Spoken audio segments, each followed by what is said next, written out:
We're still living in the euphoria of our anniversary, I like to think. I mean, on Saturday, the 21st day of March 2026, Udala Radio 104.7 FM officially turned one.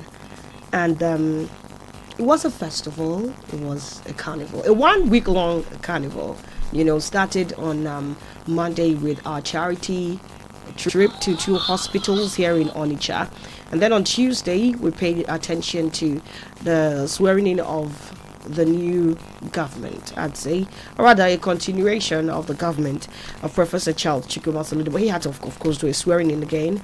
And then on Wednesday, we took to the streets to assist in traffic coordination, making sure that our people did not stay too long stuck in road congestions. And of course, we got to chit chat with a lot of people actually that we met on the road, gifted them a couple of things, flyers, bumper stickers, and all of that. And then on Thursday, we were at DMGS roundabout for another round of interaction with our people. On Friday, we took the party out. Udala House Party that happens every Friday night was taken out on the 20th of March 2026 to an actual club party arena. And then on Saturday, we had our anniversary proper marked here. Lots of goodies, gifts, a lot to eat and to drink. It was a carnival, to put it just in a very simple way. And we had the privilege of having a couple of dignitaries grace that occasion. Shout out to everyone who made out time to spend Saturday with us. And even people, God, how am I forgetting? Friday night, people turned up for Udala Radio. Thank you. If you made out time to be there with us, thank you. In flesh, in spirit, thank you to everyone who supported us for the past 1 year. And so today we are a year and 2 days old, frankly. We are a year and 2 days old. Over the weekend, a lot happened yesterday. Professor Charles Chukwuma Soludo and indeed the government of Anambra State had a Thanksgiving service in commemoration of the second tenure that just kick-started. And also, there's been this back and forth over Idemili local government and Onitsha North over who owns the right of ownership of Limca Road. What gives you the right to rename it? Is it in your premises?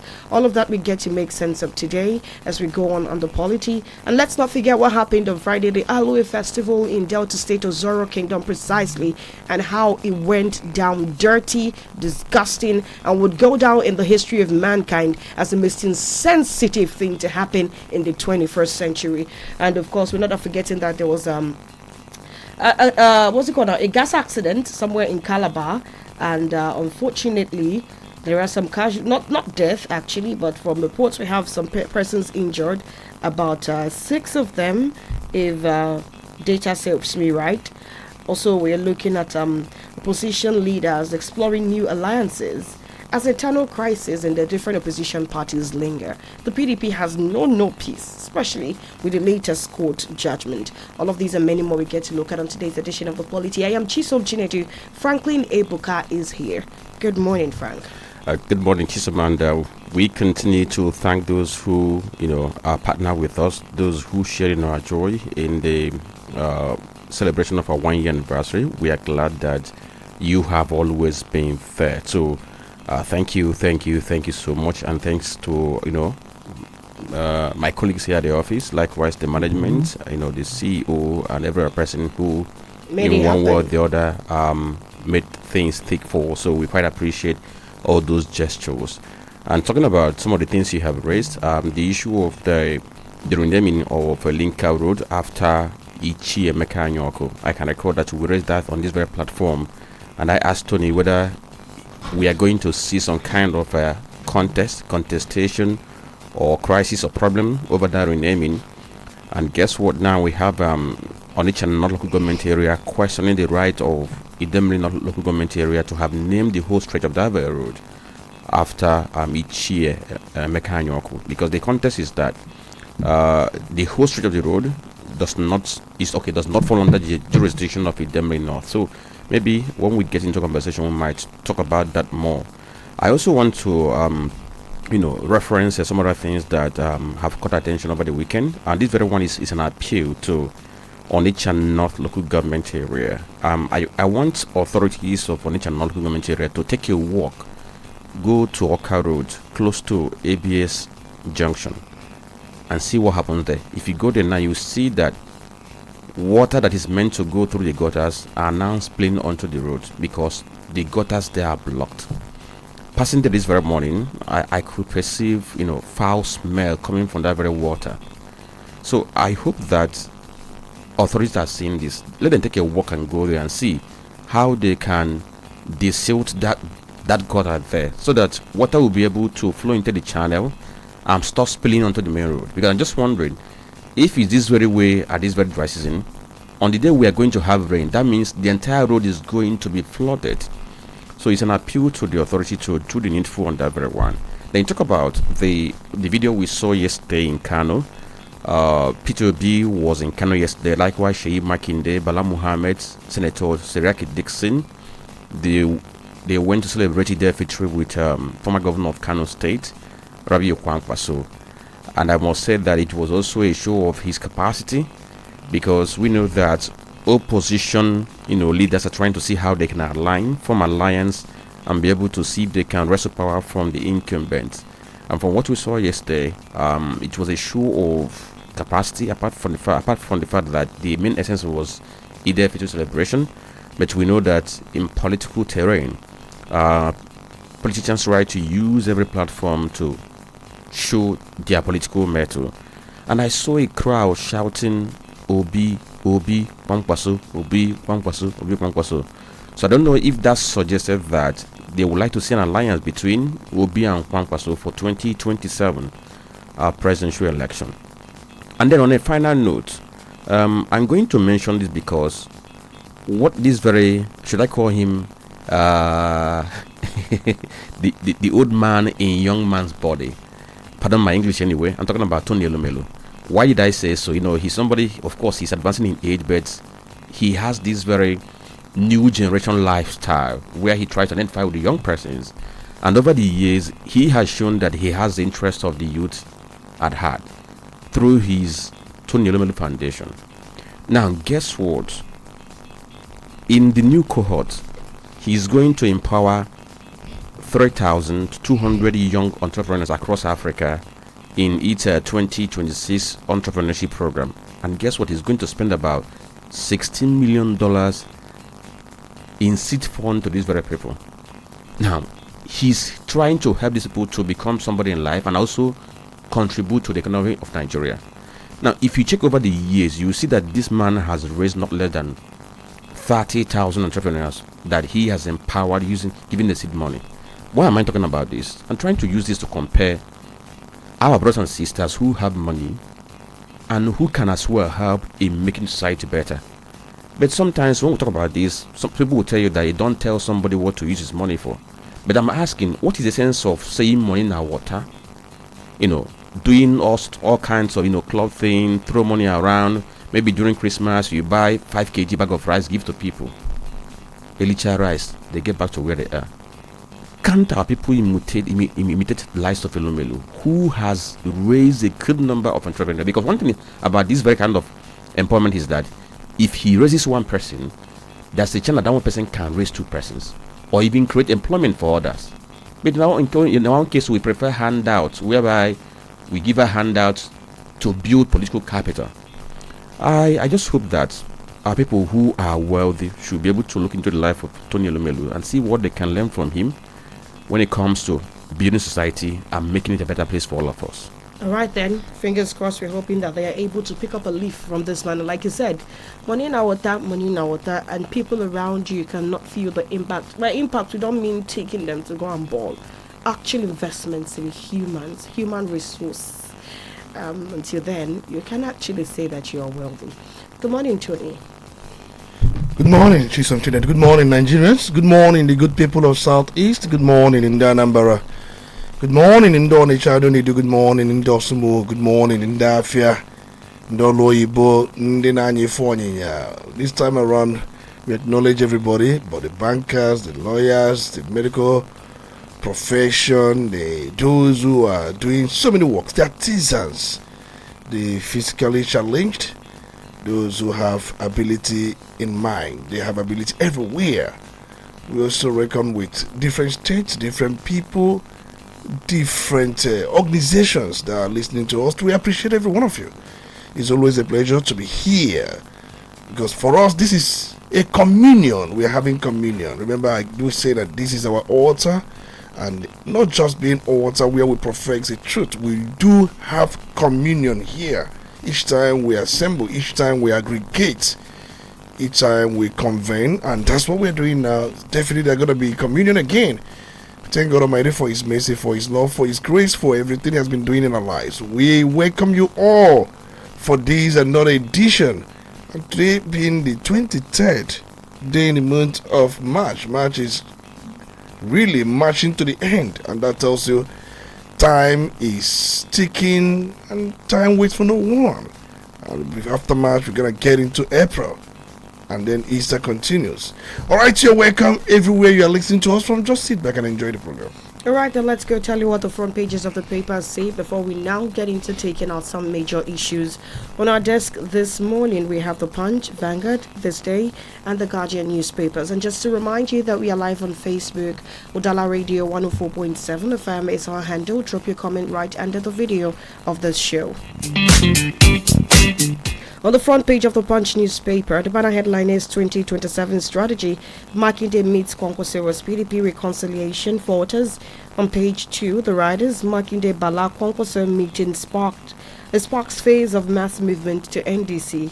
Wike Makinde PDP camps clash again over convention support for Tinubu. PDP factions trade blame for failed reconciliation talks. NLC rejects fresh 6 trillion naira bailout for Gencos on page 24. Speaking about electricity in Nigeria, that is where Gencos actually is under. I don't know if it's the discos or the Gencos that actually are a problem right now, but some parts of Onitsha seem to have been neglected in this power load shedding thing. We used to be managing the 2-3 days a week, but presently we go weeks without light. No infrastructure is bad to the best of our knowledge, because other areas have light, and we just start to hear things like banned this, banned that. And last I checked, when we talked about this ban thing, there was no band that was meant to be without electricity. Worse still, this is 2026, and Nigeria is having the worst era of power inefficiency. Mabat's father insists on DNA tests before burial on pages 4 and 5. Elumelu Foundation backs 3,200 African entrepreneurs on page 23. Terrorism, Tinubu brokers French military assistance deal on page 7. Are we actually getting feet on the field, or are we just signing papers upon papers? State police, governors move to submit proposal to NAS on page 8. Airlines under pressure after jet fuel price surges 100%. On page 24, Tony, this is the point I say, Ndinakwa, people on the road, we're having over 60%. It used to be 1.3, is that the last time we were here, as that yesterday it was 1.4. So now we are climbing beyond 60%. We are inching closer to 70%. But the people flying are now inching close, they are already at 100%. And the big question is, who is even feeling it the worst? Because while they are getting to pay more, I like to think that that class will still not feel it as much as people who use petrol. And finally, on the front page of the Punch, reconciliation 1 week to deadline, banks in last minute. A recapitalization, 1 week to deadline, banks in last minute rush. Find that story on page 23 of the Punch newspaper.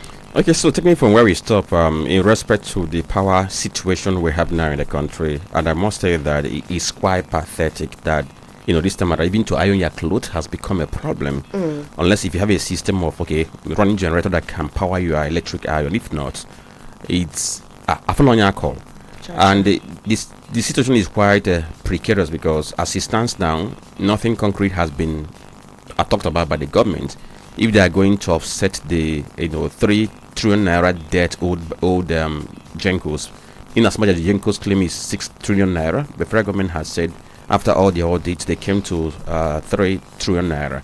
Last time I heard from the Minister of Power, he said people should expect change very soon, but he didn't mention any concrete thing. As we speak now, out of the 33 power plants we have in Nigeria, 16 of them are offline because of, lack of adequate gas supply. Because we have seen gas supply cut to these very power plants, and that's why we have seen power generation dropping to about 3,700 to 4,000. Compared to 4,000 megawatts and 5,005 megawatts we've been running on. But the interesting thing about Nigeria is that Nigeria has an installed capacity of 13,000 plus megawatts, but we're only able to generate about 5,500. So it's quite a precarious situation. I'm just wondering, those who depend on power supply for them to do their business, I'm just wondering how they are trying to survive now.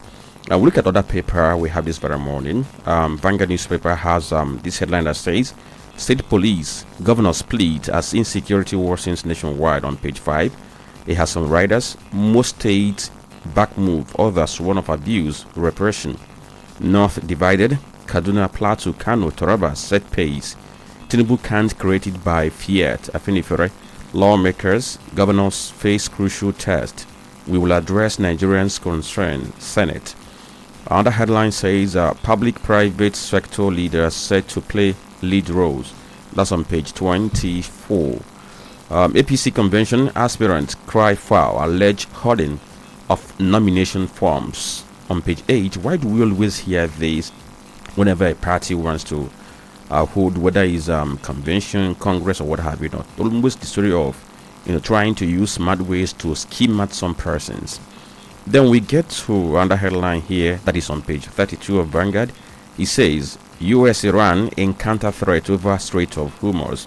And I must say that yesterday Iran said that if US makes royal aid threat to bomb its power facilities, that is going to launch serious attacks on Middle East, whereby it's going to destroy a whole lot. So let's see what happened. Trump gave 48 hours, and that was on Saturday. So by the end of today and tomorrow, let's see whether US is going to launch attack on Iran or not. Blackouts. NLC wants urgent overhaul of power sector. That story is on page 9. It has the riders.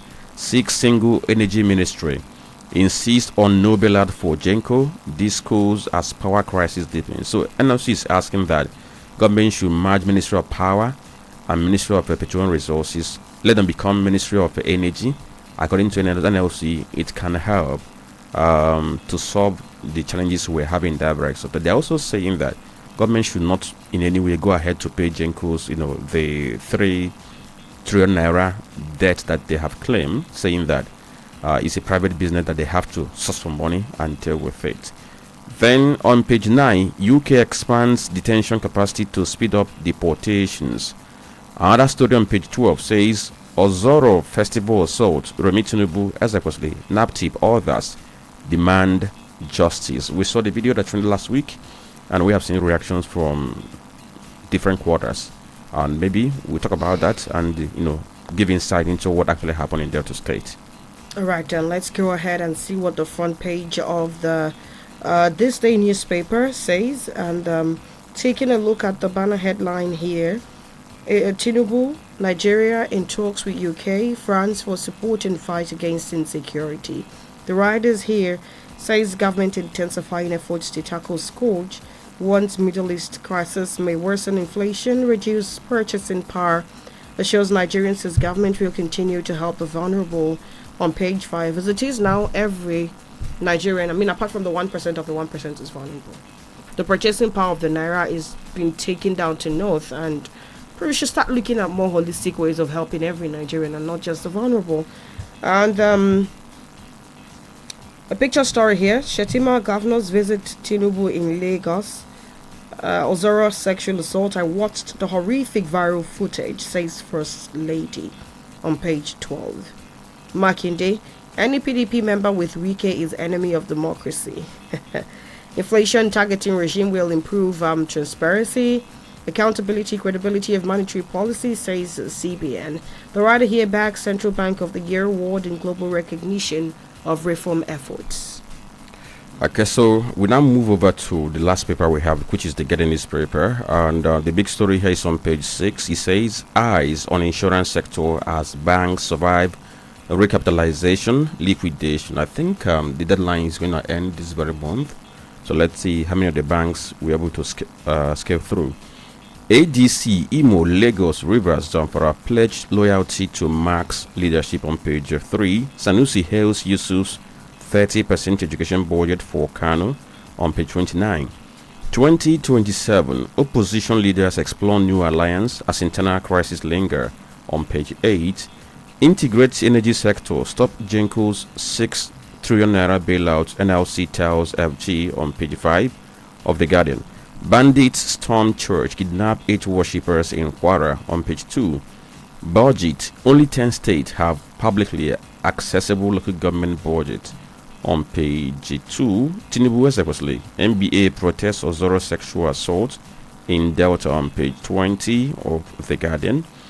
And this one says France to back Nigeria with military equipment after Tinubu Macron talks on page 3. $1.5 billion deal, ADC Oye for Tinubu's UK visit, squandered opportunity on page 3. CPPE decries high cost of living, business pressures, 10 trillion naira loss to blackout on page 3. 10 trillion naira loss to blackout. That's quite humongous. So these are the headlines we have on the front page this very morning. All right, then now we're going on to take a look at what these stories, the major ones, entail. Keep it locked. It's the Polity on Udala Radio 104.7 FM. You're listening to the Polity. Get involved now. And so we are starting with what happened in Ozoro, Delta State. It was on Friday morning while we were rounding off conversations here, and the video was still fresh, trending. We, took a brush on the subject matter because we hadn't really taken a full grasp of what the situation was. But we understand that the assault of women happened during the Alue Do Festival in Ozoro Kingdom, Delta State. According to reports, the First Lady said herself that she saw that video. We've had condemnations coming from civil society organizations, including Action Aid Nigeria, NAPTIP, that's the National Agency for Prohibition of Trafficking in Persons, and the First Lady of Nigeria, Senator Oluremi Tinubu. I'll take this report from the Punch newspaper. She said that she actually did watch that video. I showed, in her words, girls being chased, stripped, molested, and subjected to degrading treatments, which are horrific and barbaric. Those are her words. That she emphasized that while Nigeria's diverse cultures and traditions are deeply respected, no custom justifies violating the dignity or freedom of any woman or girl. She said, I watched the horrific viral footage emerging from Ozoro, Isoko North local government area of Delta State, showing girls physically and sexually assaulted, subjected to degrading and barbaric treatment during what was supposed to be a community festival. While I hold deep respect for the diverse, rich cultures and traditions that make us who we are as a people, I believe that no such tradition or custom grants any man the right to violate the dignity or freedom of any woman or girl. She urged all relevant authorities to ensure that those responsible are held accountable under the law. She called on the Nigerian police and all relevant agencies. And so, Tony, we've also had Obi Ezekwesili call for deeper societal reflections, arguing that this issue goes just beyond law enforcement to cultural norms that are way off the hook. I'll read something that she said on her Facebook page 2 days ago. She said, still on Ozoro, beyond enforcement, this is a moment of reflection for all of us as Nigerians, political and traditional leaders, citizens, communities and organizations. We must collectively act firmly or risk enabling a dangerous precedent like we have on other matters where Nigeria has normalized impunity. This moment, therefore, demands more than reactive arrests. It requires immediate prosecution of all identified perpetrators by the Nigerian police, a public accountability process led by the Delta State government, clear deterrent signals through swift judicial action, nationwide reinforcement of zero tolerance for gender-based violence, strengthening of community-level intelligence and policing system. She went on to say, Ozora is a core test of state capacity. That word, a core test of state capacity and legitimacy, which is clearly now too eroded for comfort. Above all, the key question in all of these is, how deeper do we as Nigerians want our country to sink? And then she said, the answer is in our hands. And so, Tony, a lot of questions have emerged since this development. And so if this practice, like they call it, spans generations, does it mean that it has been happening like this for years and previous governments in Delta State never did or say anything about it? Is this a case of Ifojo Wala Fawolo Menana and the government always overlooked? Or is this where we get to say thanks to social media, because without social media the government would not have seen? And again, I am curious to ask, this is a community that has educated people, I want to believe, in their traditional council. I want to believe that this is no longer an era of illiterate traditional rulers. So how did this even happen in 2026? Well, I think it would be very hasty for us to say that it has been happening. Well, it happened just as we saw, but the question of whether it had been happening is something subject to relevant evidence. Right. I've listened to the traditional ruler, I've listened to the community members, I've listened to so many of them, and they have given their interpretations. Of course, they say that the custom was misapplied, was misrepresented, and was also in a way by youths who did not understand the very culture in question. And when you asked, what is that culture? It is all about a culture in Ozoro is in Delta State. Is the capital of Isoko North local government of Delta State. And they have in their place a culture where barren women or couples struggling with fertility, struggling with childbirth, they do what we call playful dragging and pouring of sands.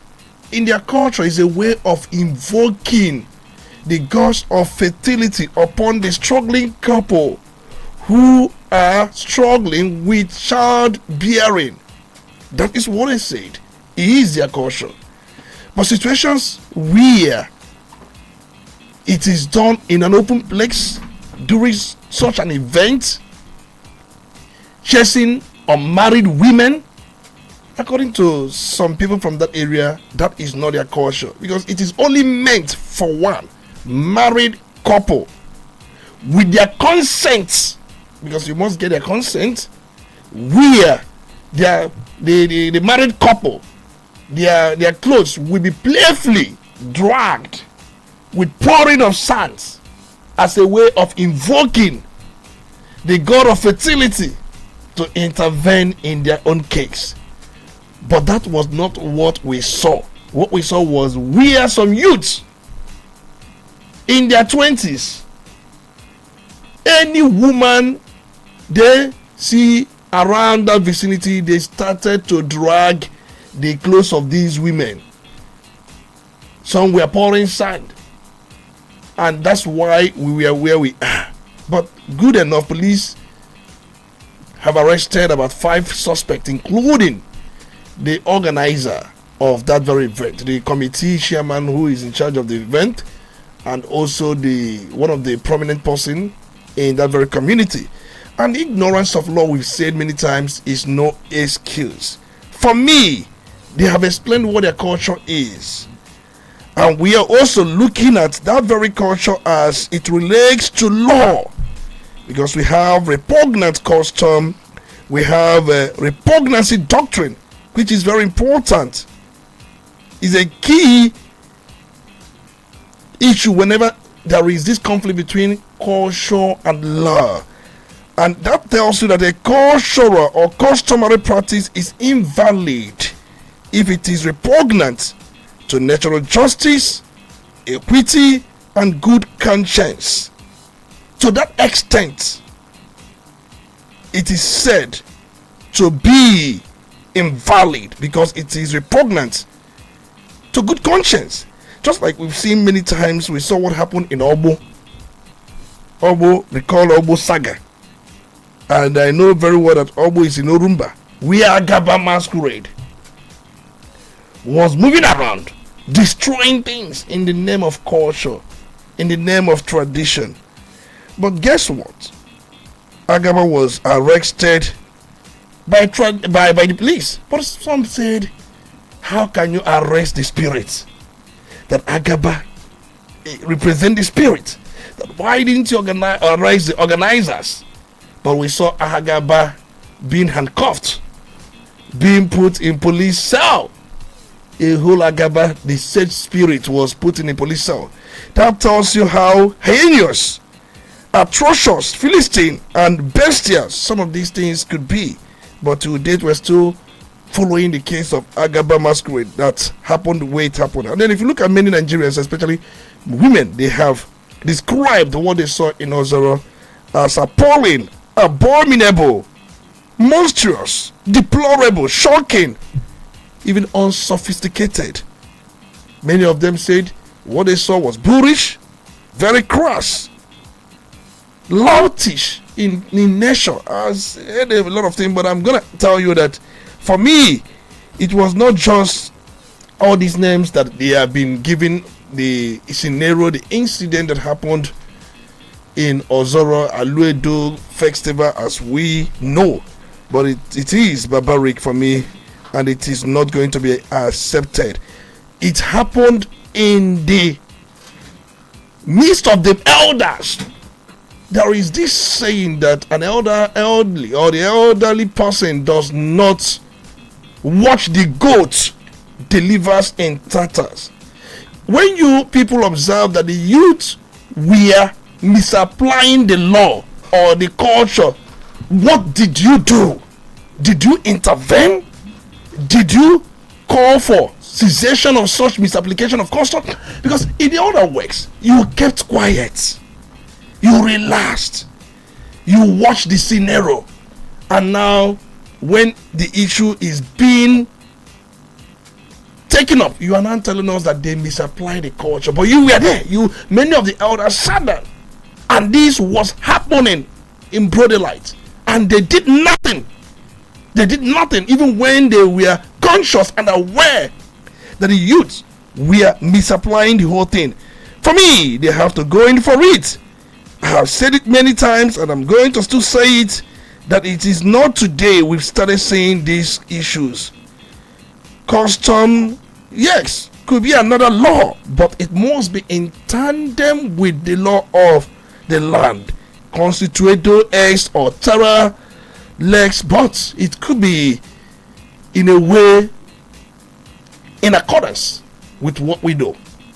Okay, so Tony, let me add, because we have seen a good number of persons condemning what happened in Osoro, and I watched the video of the traditional law, that very place where he was furious. He was questioning the youth leader on why they organized such thing without his approval, and and that tells you that because pressure was coming from different quarters, because he was talking about the number of calls he had received from different quarters asking him questions, and he didn't want to respond.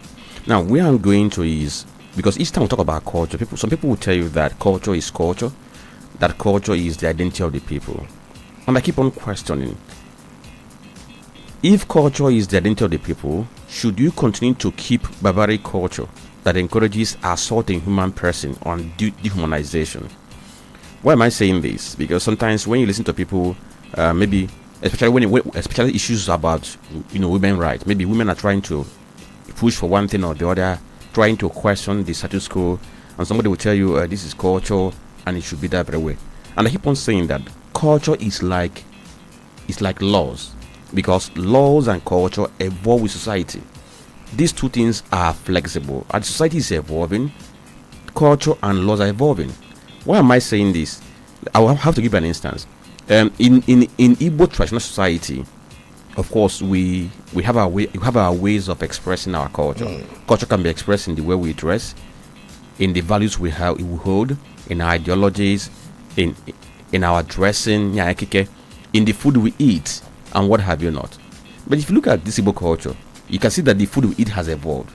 Rice was never a traditional Igbo food, but today rice has become a staple food that almost every household eats rice almost on daily basis.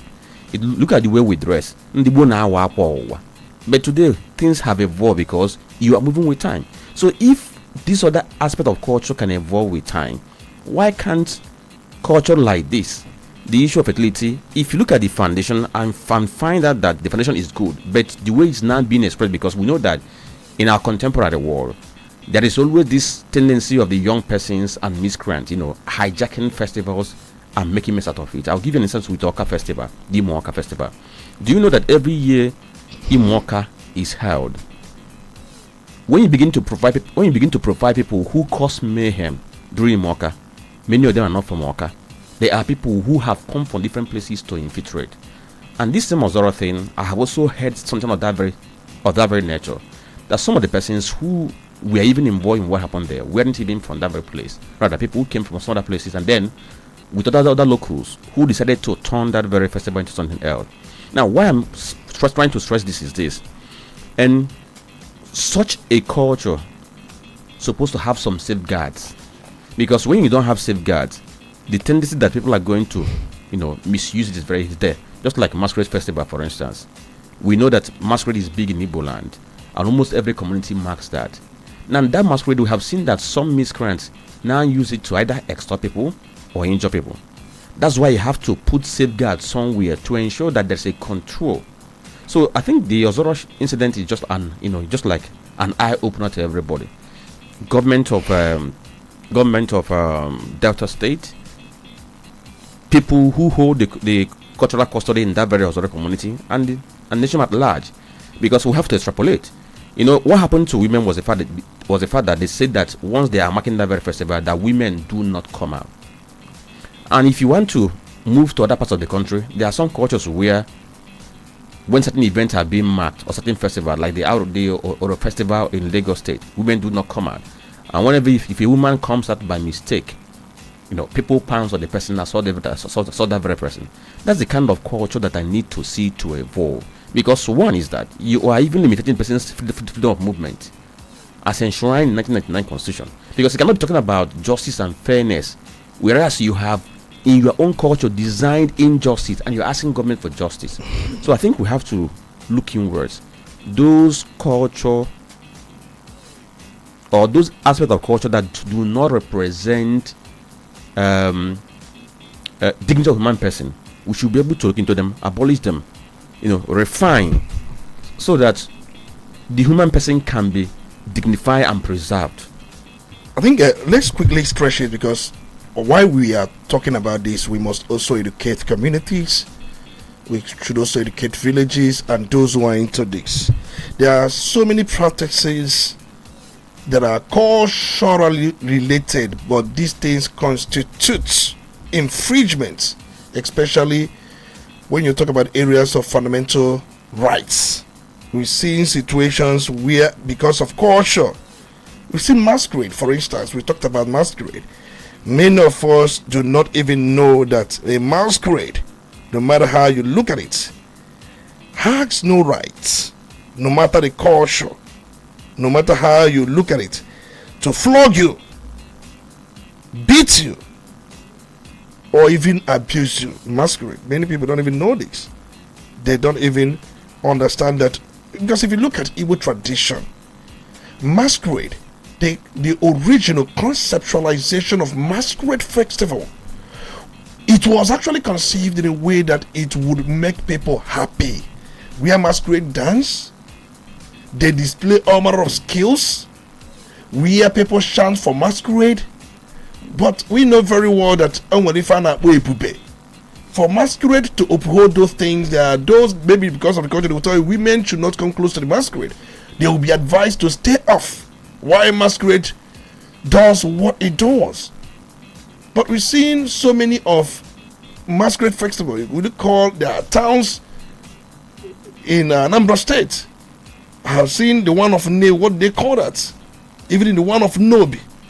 This, I think but both festivals have similar names. Even the one of Ogidi. It's Afiolo. Afiolo. In their own case, masquerade intercept movement, block roads, flog people, disrupt businesses, go to people's shops, scatter things in there. We've seen that. Afiolo Newi. We have also seen that of Nobi. The same thing. Ogidi, Oka. So many places. These are the ones we can remember. And I have said it many times in my hometown of Sumo. Masquerade, as we have them, do not disrupt activities. Of course, we, as much as we can, try to make sure that the dignity of masquerade is preserved, because masquerades do have dignity. And how do you preserve the dignity? By ensuring that masquerades do not get itself into untoward things that can bring disrepute to the masquerade itself. We always ensure that where we see our masquerade festival as a communal thing, where we come together and also share in our common heritage and identity. I don't know how other towns do their own. Where masquerade will be collecting tolls like police, intercepting keke riders, intercepting shuttle buses, collecting money, giving the change or balance, and all these things. We keep seeing them. We see situations where masquerade rape women. They will change them into the bush, and even with the masquerade attire, rape them inside the bush. We say no matter of things. These are not our culture. We must spell these things out. And if issue of female genital mutilation is another cultural practice that is also against the extant laws. Some people don't even know that some of these things against women, they are gender-based violence, and they also constitute what we call Violence Against Persons Prohibition Act of 2015 or thereabout. And if you look at those people who we are dragging these women, their skirts and their bra, they will go in for it. The least punishment is 12 years. I have gone through the law. The least punishment there is, if it is just minor sexual assault or thereabout, it's about 12 years. If it is rape, life imprisonment. If it's a major sexual assault, it's about 20 years. That is Violence Against Persons Prohibition Act. It is there. Many of them don't even know this. And this is what we are seeing. So ignorance of the law, we've said many times, never an excuse. There are so many cultural practices. Many of us should start talking to our village heads, community leaders. Every culture that is abhorrent, repugnant, can never be admitted, can never say to be a true culture of the people. Let's leave it at this point. All right, then, before we round off on this and then go on to attend to some commercials, I saw some reports that NAPTIP said they couldn't do anything much on this situation because they do not have an office in Delta State. I've been going through NAPTIP's official Twitter handle to see if there is any information on this particular report. I also understand that they have condemned what happened in Delta State in its entirety. The questions have been raised, Tony.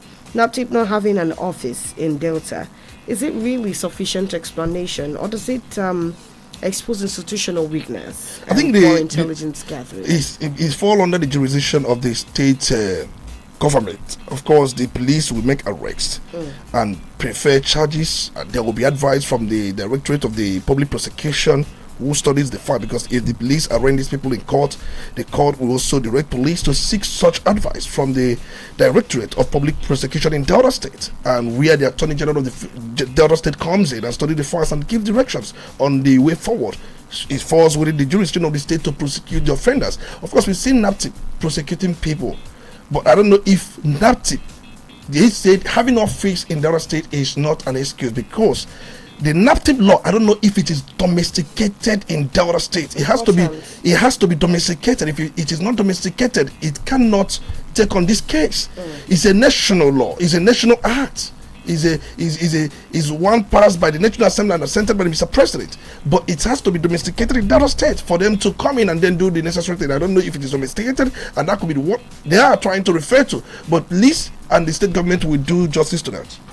All right, then. I'm just curious to find out why this domestication. Oh, it's from what I've seen now, that Violence Against Persons Prohibition Act is domesticated in the other state. That is violence against Violence Against Persons Prohibition Act. But we are talking about the one that the NAPTIP, whether it is domesticated, because this one is another law. Of course, police are going to use this to file charges against this people. Just like I said, the list we have from what these people have done, I'm not preempting anything, but I'm saying that based on punishment spelled out for offenses like this, I think the list is about 12 years. And you trust that this is going to be followed to the years. latter. Do you think that every process, every step of this should be made open to the public, especially the naming and shaming part of it? I think the most important thing, most of the people that did this, they are ignorant of what they have done. Ignorance against the But that's law. what I'm Ignorance saying. of the law is not an It's excuse. never an excuse. They will go in for it. That's what I'm saying. I'm talking naming and shaming. When we hide the faces of people who do stuff, you saw the video. Yeah. A mob, about 6 people, according to Delta State government, have been arrested. What we saw in that video, tens Okay. of Nigerian young men, Osoro Delta State young men, need to go in. Okay. And the question is, how are they going about getting these people? All right. Okay. Of course, police have arrested 5 from the report we've had. And then you talked about shaming and naming the suspects. Yes. If you shame them, you're also infringing on their fundamental rights. No. No. I Okay, think there is somewhere let in me our come in law. here. Let me come in here Okay. because as it stands now, there is what NAPTIP runs. They call it Sexual Offenders Register. That's what I'm referring to. And that embodies the naming and shaming. But that comes to happen after those persons must have been tried and convicted. That's what I'm saying. So that's when the name goes into the Sexual Offenders Register. Take for instance, Anambra has blown its own because we saw the likes of ROLAC, we saw the likes of some other bodies who are into gender issues. Then the Ministry of Justice, they partner together to make this happen. So in Anambra had this very, very special gender, sexual offenders Sex register. offenders register. I think the last time we went for the meeting, I think they had about 9-something names already in that register, and it goes this very way because why they are doing this is that they want to have a database whereby if somebody gets involved in that kind of sexual assault and the person is convicted, so that by tomorrow, if the person is going to seek for anything, maybe an employment or what have you not, he can easily run a check on that very person and know the person's past. But for Delta State, I don't think that is happening now. That's why I keep on saying that when it comes to issues about gender-based violence, it's not just something that we leave for NAPTIP or what have you not. States need to bring in their own aspect into it. They need to drive these very courses so that people will be able to know that there are consequences for such actions they undertake, whether in the name of culture or in the name of personal, useful exuberance or what have you not. So I think for the shaming and naming and shaming, if you are going to do it now before conviction, of course, it's going to run foul against presumption of innocence. Until that person is convicted, that's when you can now name and shame that very person. Apart from that, we must also let you know that when we talk about NAPTIP, NAPTIP primarily, of course, their own mandate has to do with Trafficking in Person Prohibition and Enforcement and Administration Act. That's the NAPTIP Act as we have it, which was originally passed in 2003. That's 2003. But we know very well that it has been amended several times. Of course, the last amendment was sometime around 2013. We saw the one of 2015 as well. But the key thing is that they implement some part of the Violence Against Persons Prohibition Act in the Federal Capital Territory for gender-based violence. Of course, they cannot do it in some states. There are some states that have domesticated the Violence Against Persons Prohibition Act, which for them, they have jurisdiction over it. So NAPTIP cannot come from Federal Capital Territory and take over the case. Where they do that is in FCT. But just like I said earlier on, these people who have committed this offense, or offenses as we have them, they are presumed to be innocent They are just suspects. Even when you see them or when they were caught in the act, of course they were caught in the act because we saw the viral video. They were caught in the act, what we call that in flagrante delicto. They were caught, but under our judicial system, they are being presumed to be innocent. So anything you try to do unto them when they have not been tried and convicted, you also infringe on their rights until they are pronounced guilty by the court of competent jurisdiction after trial. Then the other aspect of naming and shaming on the part of NAPTIP. Remember, NAPTIP is quite different from violence against persons. Violence against persons Prohibition Act. But these are two different laws. They have two different jurisdictions. Just that NAPTIP try as much as it can to implement part of the Violence Against Persons Act in FCT. It's important having the register and then other things the law must have provided. So that is the situation of the law. We must ensure that we follow the law at all times. All right, then let's take a break now. Attend to some commercials. When we come back, the conversation will definitely continue. Keep it locked. Still the Polity on Udala Radio 104.7 FM. Udala Radio 104.7 FM.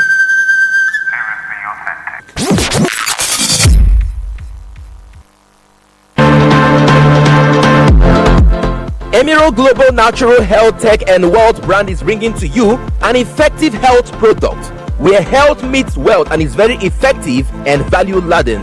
And it is called the Emerald Elixir. Addresses ulcer, addresses eye disorders, addresses cancer, addresses prostate problems, and addresses infertility. Boosts immunity, provides natural antibiotics, provides natural antioxidants, relieves allergies, increases libido, controls asthma, controls diabetes, relieves arthritis, improves digestion, balances blood pressure. The Emerald Global Concepts Limited maker of Emerald Elixir is located at number 33 Iweka Road, Odabo, Onitsha, opposite Chibel Filling Station, near Modebe Junction. And for inquiries, you can call their phone numbers. You can call the CEO Emerald on 080-6230-1834, 080-3326-1480, on 070-6820-3180. Take Emerald Elixir.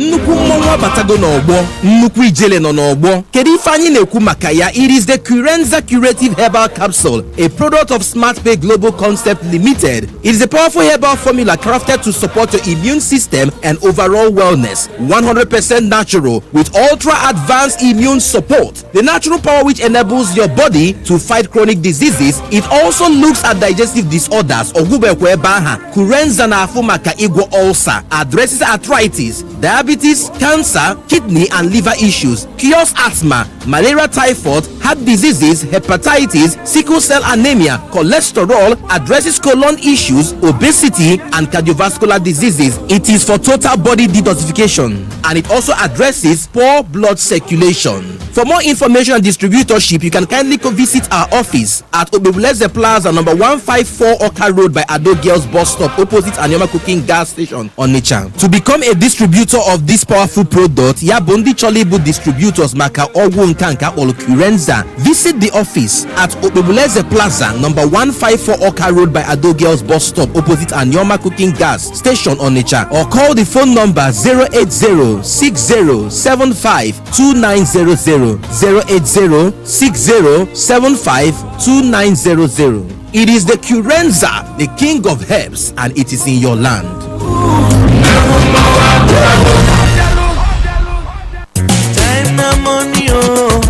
Onitsha ndị nwe ahịa, nke a bụ ụzọ anyị si asị unu daalụ maka ọmarịcha otu afọ nke nzikọrịta ozi. Udala Radio dị otu afọ n'ọnwa Maachị a. N'ọnwa Maachị a niile, Udala nwere onyinye pụrụ iche maka ịgba afọ ọhụrụ a. Ịzụta advert slot abụọ, inwe otu mgbakwunye onyinye n'efu. Ịnụrụ nke ọma, ohere nke mgbasa ozi ahịa, ozi ọbụla maọbụ nke program, ịkwụ ụgwọ, nweta ohere abụọ, anyị agbakwunyere gị otu. Nke a bụ ohere ị nwere ime ka ndị Onitsha n'obodo ndị ọzọ nụ ma mara maka ahịa gị. Gbata ọsọ ozugbo n'ihi ohere ọ pụrụ iche a malitere ugbu a ma bụrụ nke ga-abịa n'isi njedebe n'ụbọchị nke 31 n'ọnwa Maachị nke afọ a, n'ọnwa mgbakwunye afọ Udala. maka ndebanya na ajụjụ kpọọ anyị na 08033504206 maọbụ ịbịa n'ụlọ ọrụ anyị dị n'Ọnịcha na nọmba 5 Okono Street n'okirikiri DMGS Roundabout. Ya bụ inwe ike ịkpọ anyị na 08033504206 maọbụ ịbịa n'ụlọ ọrụ anyị na nọmba 5 Okono Street n'okirikiri DMGS Roundabout Ọnịcha. Udala Radio emeela otu afọ n'ọnwa Maachị a, ọkpọkọpi n'ezie.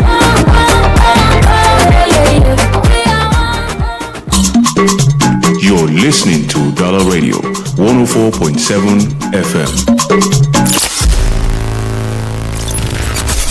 Seriously authentic. You're listening to The Polity. Get involved now.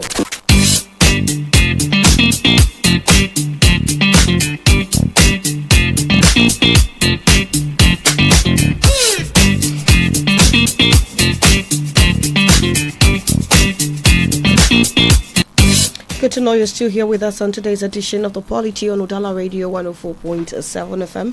Don't forget we are live on Facebook, Udala Radio 104.7 FM. That's our handle. And we understand, according to this report by the Guardian newspaper, that leaders of Nigeria's major opposition political parties on Thursday mounted a blistering attack on the Electoral Act of 2026, describing it as anti-democratic and alleging that it was deliberately designed by the ruling All Progressives Congress APC to manipulate the 2027 election. That's an older report according to the Guardian newspaper. We also understand that these opposition parties are now exploring new alliances ahead of the 2027 general election, even though their internal crises have continued. We understand that the PDP reconciliation ended in a deadlock. Also, we understand that political actors like Atiku Abubakar, Peter Obi have been linked to several coalitions. But what we do not understand now, after what happened over the weekend with Kwankwaso, is where the vehicle would be arriving at next, especially since there are indications that the ADC might not be all of the things expected after all, with the likes of Obi, Atiku, Amechi, all of them under one umbrella. I don't know the possibility of any one of these bigwigs having the ticket and the rest supporting him. And now with the madness happening with the PDP, the reconciliation failing, Tony, I am curious to find out what you make of this move towards a new alliance. Well, we will be watching the development because we know very well that the bottom line is how to get power out of the ruling APC if they understand the language. We saw Malam Kwankwaso extending Salah invitation to some of his friends in opposition across different political lines. For now, I'm aware he's still in NNPP, just as he invited those from ADC, NDC, Labour Party, and many of them. They all trudged Kano State for whatever he has invited them for. In that very parley, we saw crowd the Kwankwasia movement. Yes, Kwankwaso is trying to bargain his political future. That's what he's trying to do. He wanted to join APC and he outlined different conditions. And some of the conditions he had outlined being conditions for his entry into APC, some of these things were not really tenable for APC, especially in Kano State. He demanded the entire structure. He demanded to be the person that will field candidates, that will field this, that will field. He wanted more, with the promise and assurance to APC that he will make sure that they will win Kano State during presidential election. But if you look at it, it's a way of trying to satisfy one man at the altar of winning the state. But there are those that believe that Kano State can as well be won even without him. Even if he influences the outcome, it will not be so detrimental. It will not be so much. While he was doing that, his bosom friend and his political godson, Kabir Yusuf, left him and joined APC. And now the war is still on. what he did yesterday was to show people his capacity, what he has. Because immediately the governor joined APC, people felt that his wings have been clipped. And he wanted to prove something to those who may be interested to see what he wanted to prove, that he still have the capacity. And that's what he showed yesterday. We saw where P2B was saying Kwankwasia and then speaking in their language. And we saw Siriake Dixon.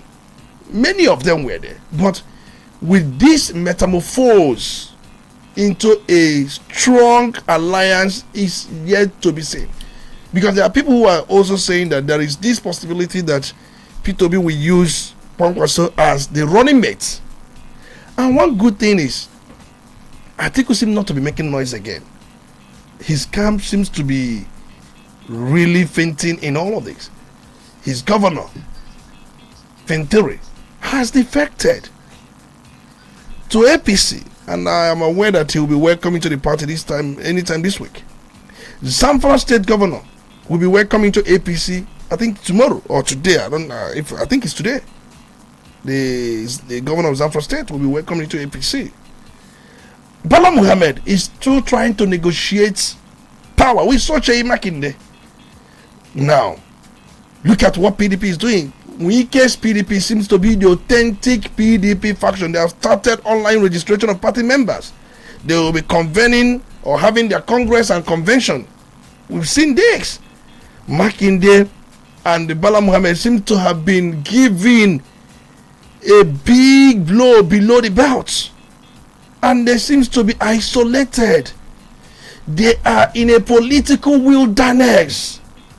They are in a political limbo, trying to see if they can muscle something out of nothing. Their only hope is in the Supreme Court. Appeal courts dashed their hope, but they went ahead to file appeal at the Supreme Court. And they have one prayer that appeal courts, the trial court, they had no jurisdiction. It's an internal party affairs. But we saw what Wike is doing from nowhere. So Wike assembled group of people and they assigned them position. You will be the chairman, you will be the this, you will be that. To give them positions. And today, look at where they are. Yes, BDP has been successfully been buried, destroyed, decapitated, decimated. That's PDP. Now, those who are nursing bruises, wound likes of Chey Makinde, Bala Muhammad, can they join likes of Obi, Kwankwaso, Makinde in this alliance? In this alliance, everything will be shared because they have to take positions. If you will run for president, who will run for the VP? If eventually we win power, who will be the secretary to the government of the federation? Because they must divide these things, and it becomes an alliance of, what will you call it? Because it could be opportunist. Once they start dividing what the positions for them to join the alliance. But you know one thing about power is all about interest, because you must satisfy, you must meet people's interest before they will agree to join you. Now, let's see what's going to happen. The primaries of ADC is really between Obi and Atiku. And since it's going to be thrown open, Atiku camp seems not to be talking. They seem so quiet. But why they are doing this? President Bola Ahmed Tinubu is consolidating on his gains, spreading the tentacles, trying to move into uncharted areas. That's what we call uncharted areas. That's what President Tinubu is trying to do. Bringing in people, influencers, but some may not even know what he's doing until that very day.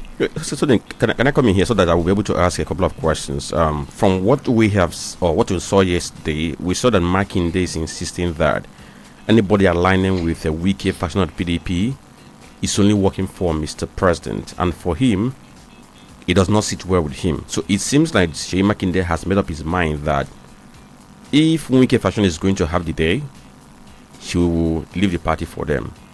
For every indication, he's already looking towards where he can align himself. Then Bala Muhammad is open to reconciliation. Each time he talks on a balanced scale where he neither goes ballistic nor budge. He talks about how the two factions can reconcile and see if they can form a consensus executive in the interest of the party. Then yesterday we saw Obi at that very event. In fact, before all of them came to Kano, Siraki Dixon, who recently left PDP for NDC, was with Sheikh Makinde, where they had meeting, and all these meetings are about alliance, how they are going to caucus and see what is going to happen in 2027. Now, looking at this whole thing, the way it's going, because it appears as if within that very opposition, we are now having blocks. Because initially we're thinking about, okay, everybody's going to congregate behind or congregate under the umbrella of ADC so that they can have a common front and be able to, square up against the incumbent. But now we have ADC on one side, and it appears as if some persons are trying to build another coalition along NDC. Because Kwankwaso, for now, from what we saw yesterday, from the video we saw, the Mammoth Quad and what have you, he's trying to send a message. So, number one question is, looking at what we saw yesterday, the chants of Obi, Kwankwaso, was that a demonstration that Obi is gaining more acceptance in the north compared to what it was in 2023? Well, then, okay. On the side of PDP, on the other side of the coalition, which what happened in Kano, are we having a problem for the coalition parties that eventually well, the most important thing is the fact that Kwankwasia movement were the one hailing Obi, calling his name, because their principal invited Obi to their event or whatever what they were doing, and they were shouting his name and calling his name Obi Kwankwaso. Remember, there was a time Obi had wanted this alliance before 2023 elections, where the issue was who will be the president, who will be the running mate. We saw likes of Abdul Mumin, who maintained that Kwankwaso should be the president and Obi should be his running mate, and then he gave reasons. Whereas some other persons felt otherwise, that Obi has more followers than Kwankwaso, and that was the issue. Nobody accepted to be this or to be that, and nothing happened. In this case now, maybe Kwankwaso is ready to be somebody's VP because his camp is winning, and we have seen so far what is going on. That is why, and he's trying to negotiate power. He just wants position. He wants to be given something. That's Kwankwaso for you. Kano State is one of the states in Nigeria, one of the 36 states. The second most populous state after Lagos in terms of population, that's what we are told. But Kwankwaso will not have it so easy in Kano State. No matter how you look at it, yes, he may have the upper hand or he may edge Kabiru Yusuf. But recall that even if they are going to defeat President Bola Ahmed Tinubu, the margin may not be too much.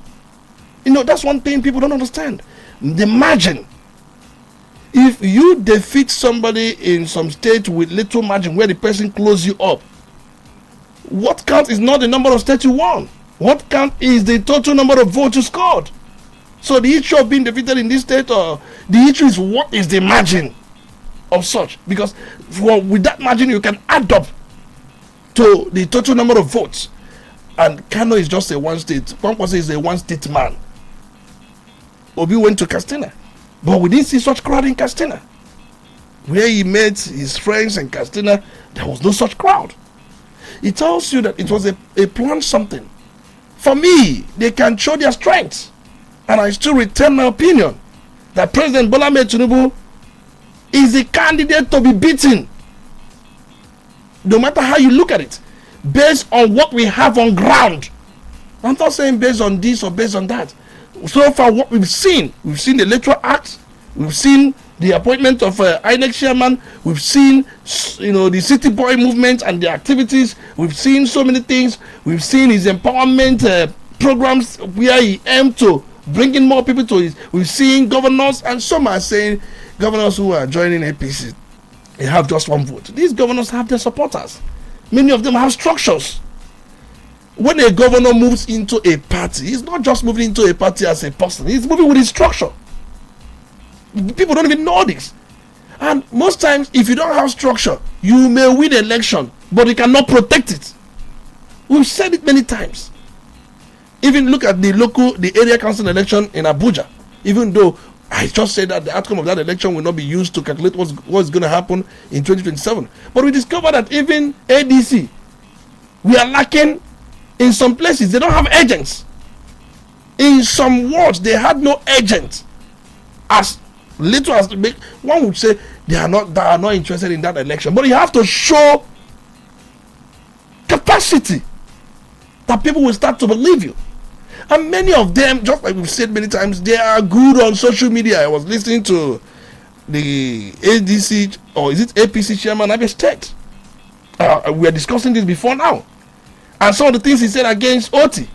And there is this, a commission in Abia State has said that Oti will not oppose the election of President Bola Ahmed Tinubu. What does that mean? Oti is going to work for President Bola Ahmed Tinubu. The statement of the commissioner says he came out openly and said that he has the authority of his principal to tell everybody who cares to listen that Oti will not oppose the election of President Bola Ahmed Tinubu. What does it imply? He will work for him. But there are those that will tell you not opposing means he will just not support any candidate when it comes to presidential election. But the truth is, he's also trying to wriggle himself out. Is when INEC declares him winner of Abia State contest, he will be declared winner. Otherwise, he will head to court. We've seen some moves. Yes, he's still giving an only branch. He's still making waves to get into APC proper. My concern is politics is a game of interest. How you go about it, it's all about numbers. Politics is a game of numbers, and numbers being counted numbers, not even uncounted, because if you think it's a game of number, somebody can be in United States of America and be making noise, and the person is not counted. They are talking about those who are counted. Many of these ADC supporters who may want something changed, many of them are not going to vote. Yes, they are not going to vote. But let's put it this way, because from what we've seen so far, from what we have observed so far, the president, no matter how you like him or hate him, seems to be working day and night on his re-election. We saw the UK visit. We saw the praises showered on him by the king. We also saw the praises showered on him by the prime minister.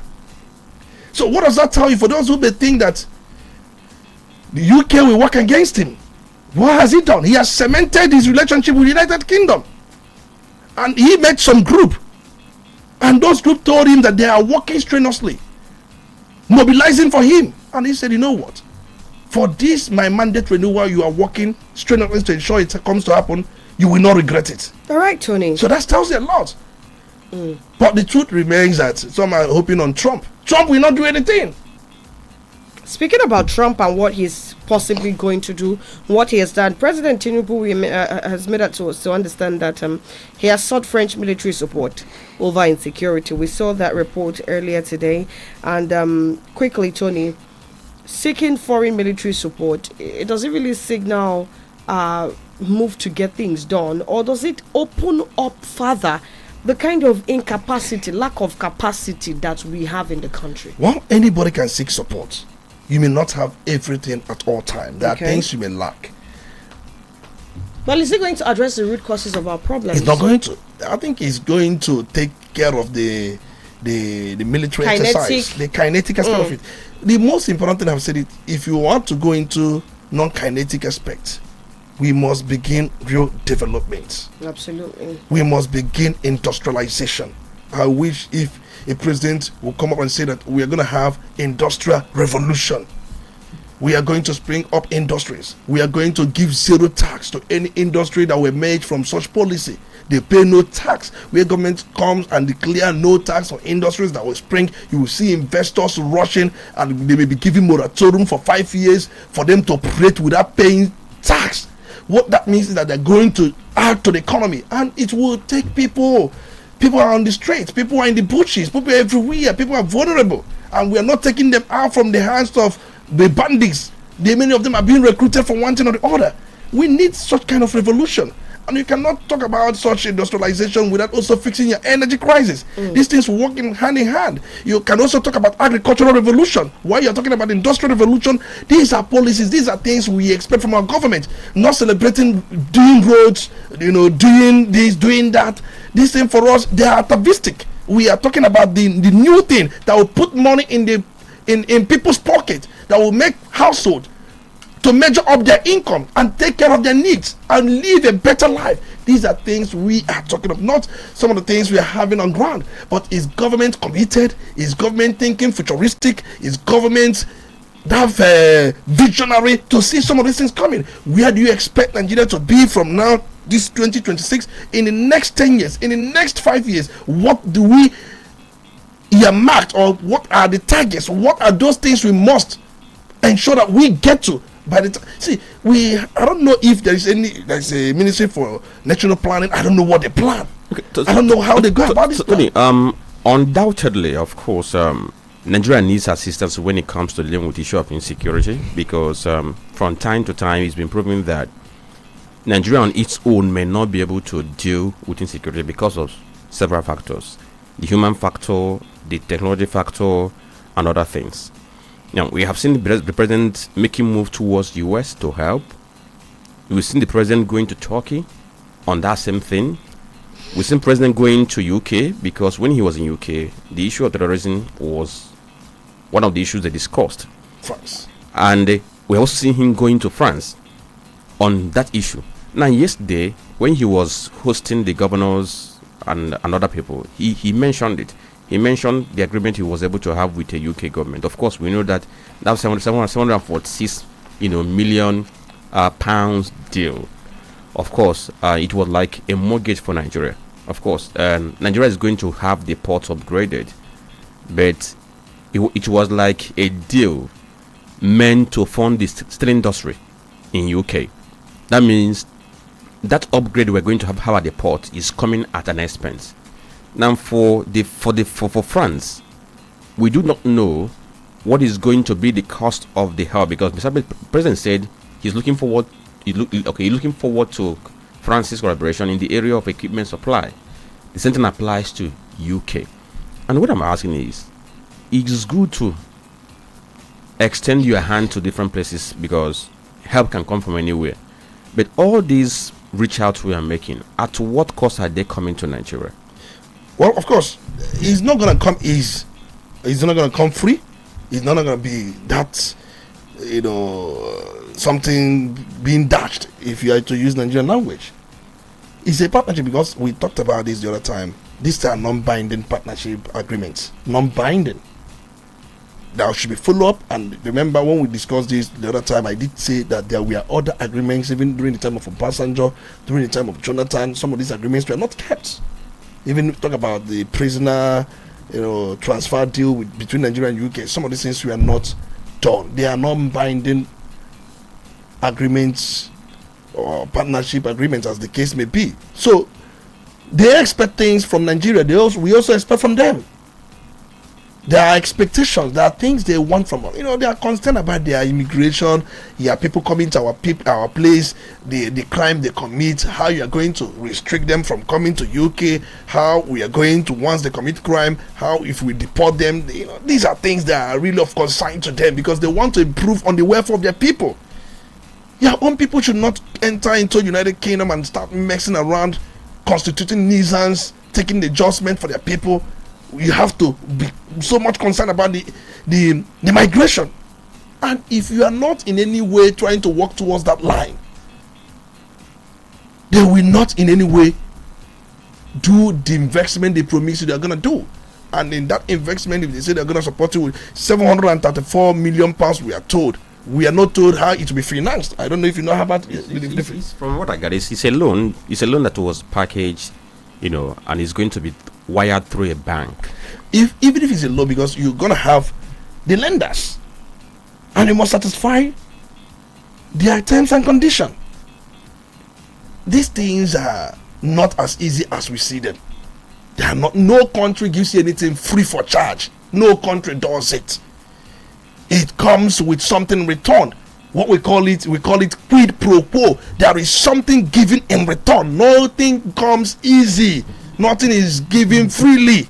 And when they find out that, they have part they're expected to play to help their own they have concern. Just like I was explained, their concern is about the influx of people into UK. The nuisance they constitute, what they make, they do all those things to the detriment of their people. For them, they want the best for their people.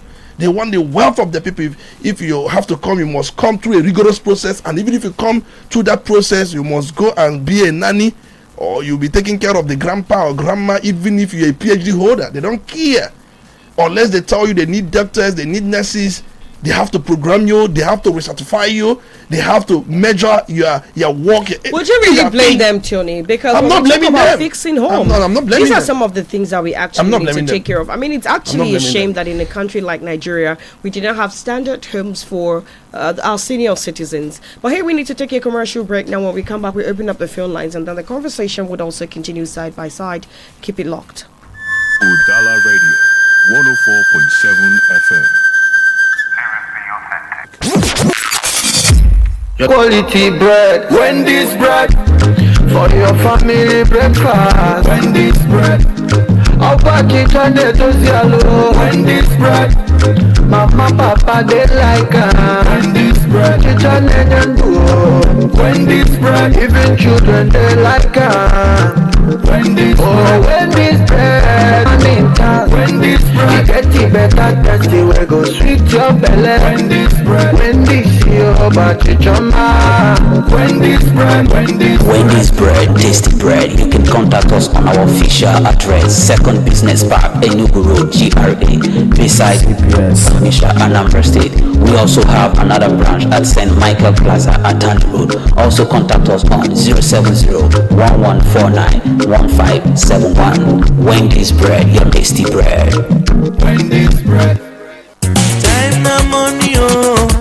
Onitsha ndị nwe ahịa, nke a bụ ụzọ anyị si asị unu daalụ maka ọmarịcha otu afọ nke nzikọrịta ozi Udala Radio dị otu afọ n'ọnwa Maachị a. N'ọnwa Maachị a niile, Udala nwere onyinye pụrụ iche maka ịgba afọ ọhụrụ a. Ịzụta advert slot abụọ, inwe otu mgbakwunye onyinye n'efu. Ịnụrụ nke ọma, ohere nke mgbasa ozi ahịa, ozi ọbụla maọbụ nke program ekwu ụgwọ, nweta ohere abụọ, anyị agbakwunyere gị otu. Nke a bụ ohere ị nwere ime ka ndị Ọnịcha n'obodo ndị ọzọ nụ ma mara maka ahịa gị. Gbata ọsọ ozugbo n'ihi ohere ọ pụrụ iche a malitere ugbu a ma bụrụ nke ga-abịa n'isi njedebe n'ụbọchị nke 31 n'ọnwa Maachị nke afọ a, n'ọnwa mgbakwunye afọ Udala. Maka ndebanya na ajụjụ, kpọọ anyị na 0803-350-4206 maọbụ ịbịa n'ụlọ ọrụ anyị dị n'Ọnịcha na nọmba 5 Okono Street n'okirikiri DMGS Roundabout. Ya bụ inwe ike ịkpọ anyị na 0803-350-4206 maọbụ ịbịa n'ụlọ ọrụ anyị na nọmba 5 Okono Street n'okirikiri DMGS Roundabout Ọnịcha. Udala Radio emeela otu afọ n'ọnwa Maachị a, ọkpọkọpi n'ezie.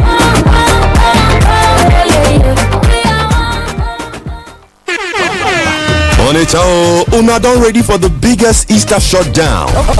Golden Promise Entertainment presents Easter Golden Fiesta.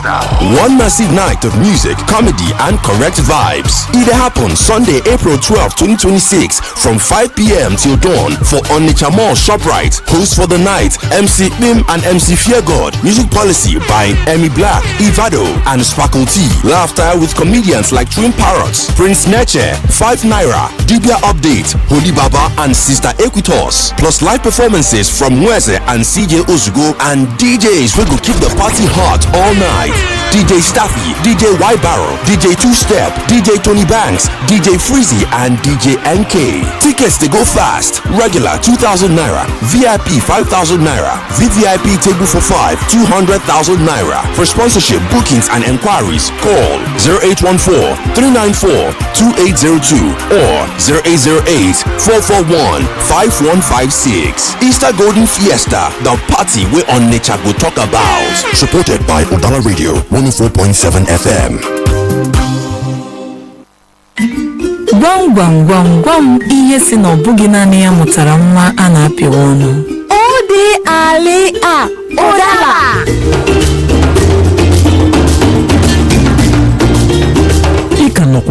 Udala Radio 104.7 FM. Emetakonibo Radio Raka.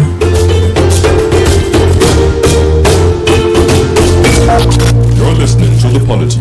Get involved now. Time to put a call across 0803-221-6973, 0803-827-6694. Those are the numbers to call to be a part of the conversation. And to let you know we are live on Facebook, you can also drop your comment over there. Yes, good morning.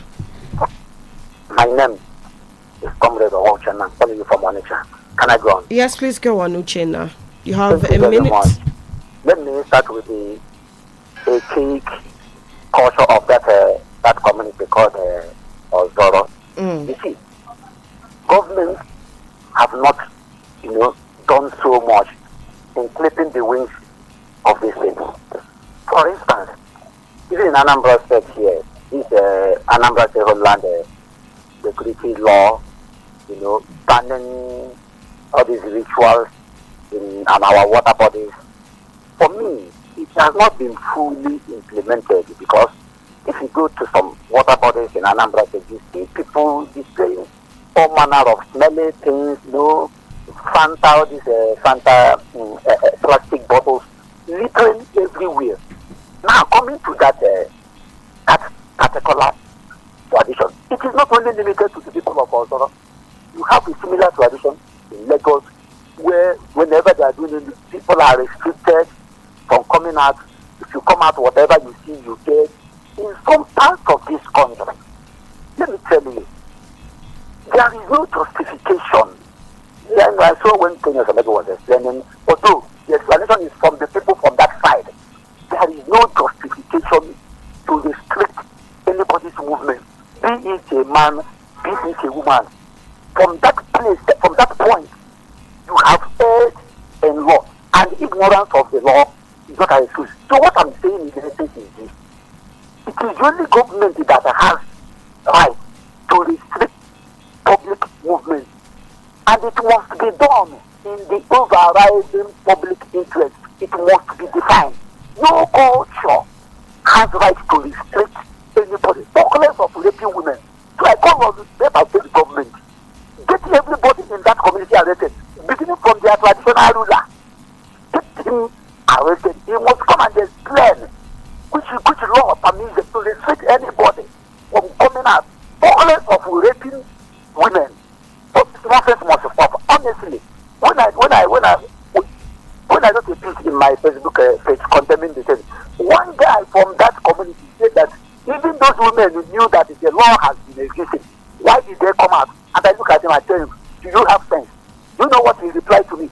That law has been there before government came. So, you see, people that are enforcing these things are illiterate, and they want to be careful so that this kind of thing will stop. It is, having this kind of news in 21st century makes me sad. Good morning. All right then, good morning to you. Like you said, sometimes people really need to be dealt with for them to act well. Good morning. Good morning, Chinedu. Good morning, Franklin Ebuka and Tony Orisambeki, my honorable speaker. You're welcome. My name is Ogotu Godwin from Uti, Enugu State.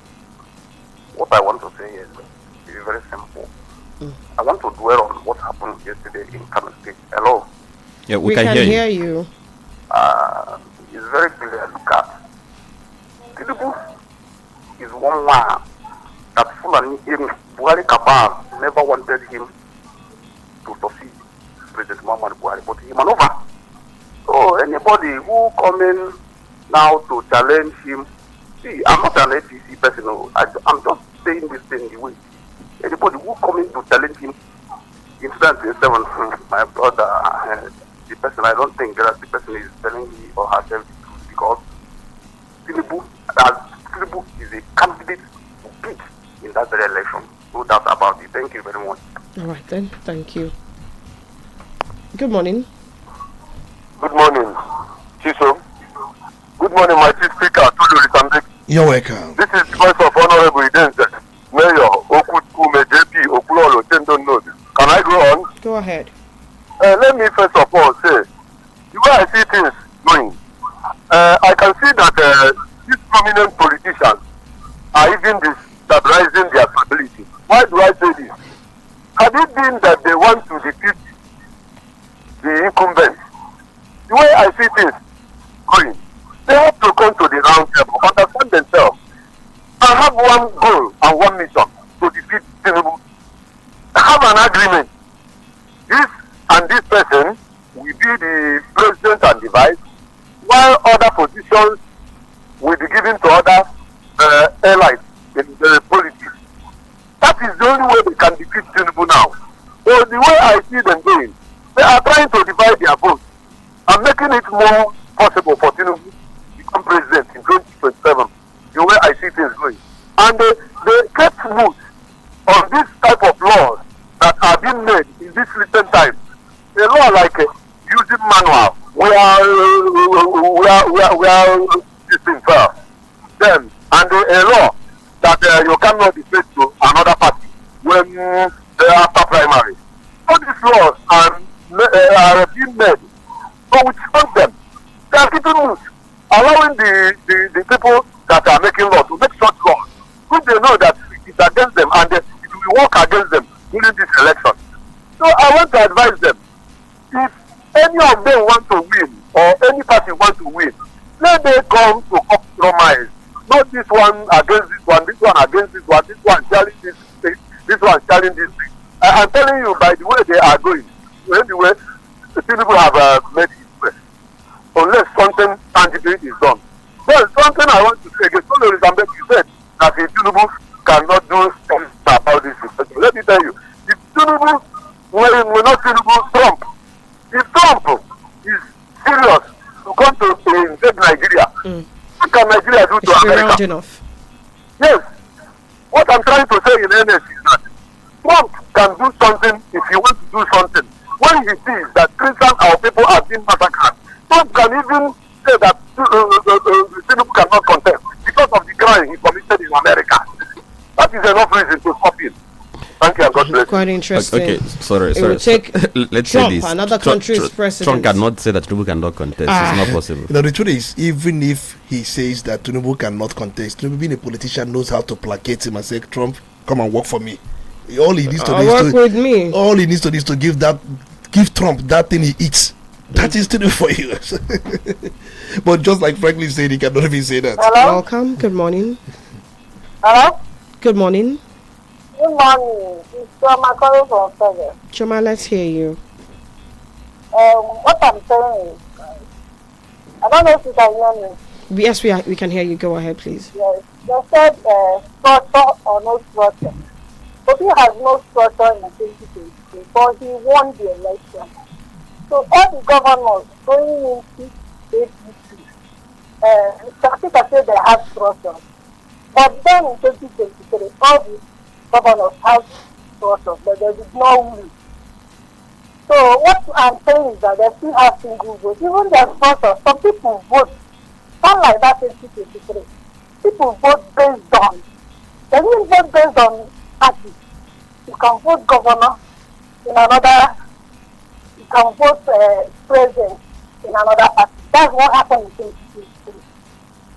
So what I'm saying is that maybe they are still making, the ADC people, they are still making their structure. Even if they pack the whole governor, the president of the state is moving there tomorrow, they don't have much structure.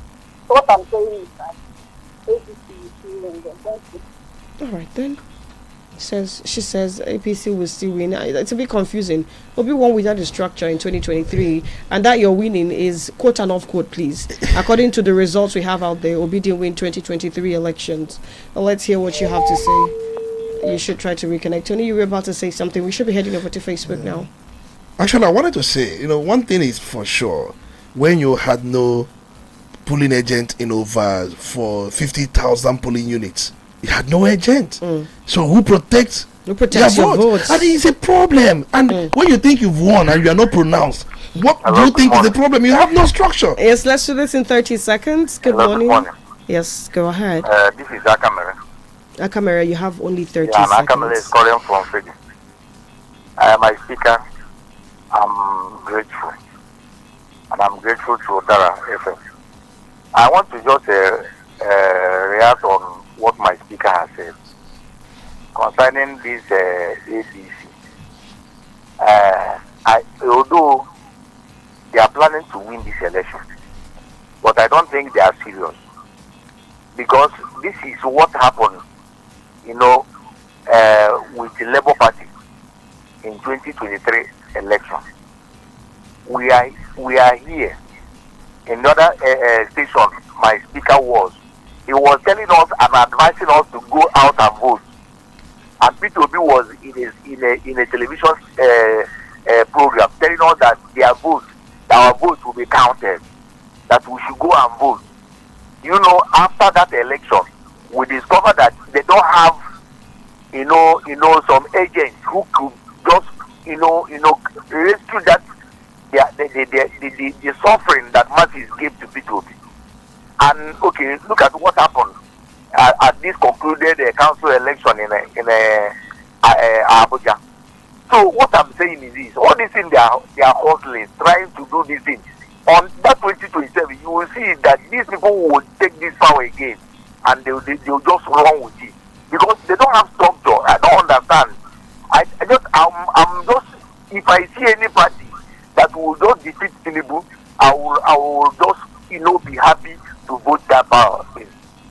Thank you. All right then. Let's head over to Facebook now.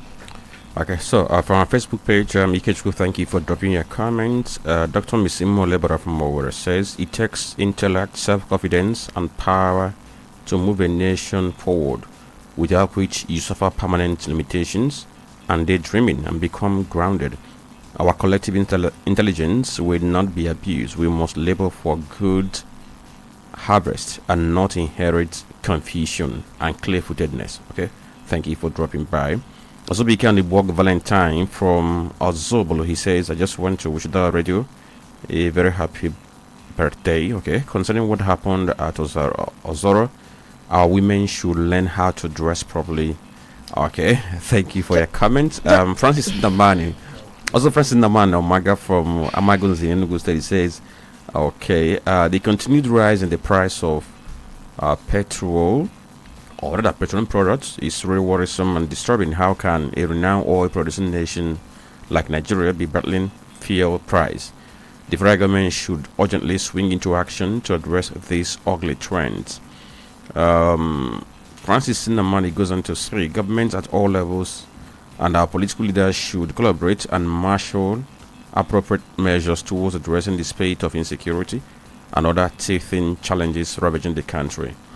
Dan Dollar says, okay, that's Daniel Obuna from Awado Busi. He says, please, I want to plead with the former Vice President Atiku Abubakar to please act as an elder statesman and endorse Obi Kwankwaso bid. I believe with these two on the ballot of ADC, I think 2027 election will be so interesting, even more than we think. Coming to Ozora community saga, I think that culture needs to be abolished this 21st century, for crying out loud.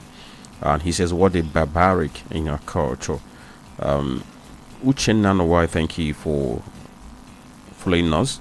Retract. Ubiabu Kejuku says, culture should be guided to entertain and safeguard the people. Young people have seriously abused culture and turned it into another thing of horror, stealing and harassing people at festivals. Community leaders need to look into it by teaching the young ones its essence and implications, or risk the law effect. Nandi Fodile says he posted from Onitsha, Anambra State. He said, Tony has said it all. Atrocities are done under the guise of tradition. I really thank God for social media. Okay, thank you. Master B. SJP says any political journey that begins from northern part of the country is a good one, and Mr. P2B has great ambition to move the country to the next level. He posted from Onitsha.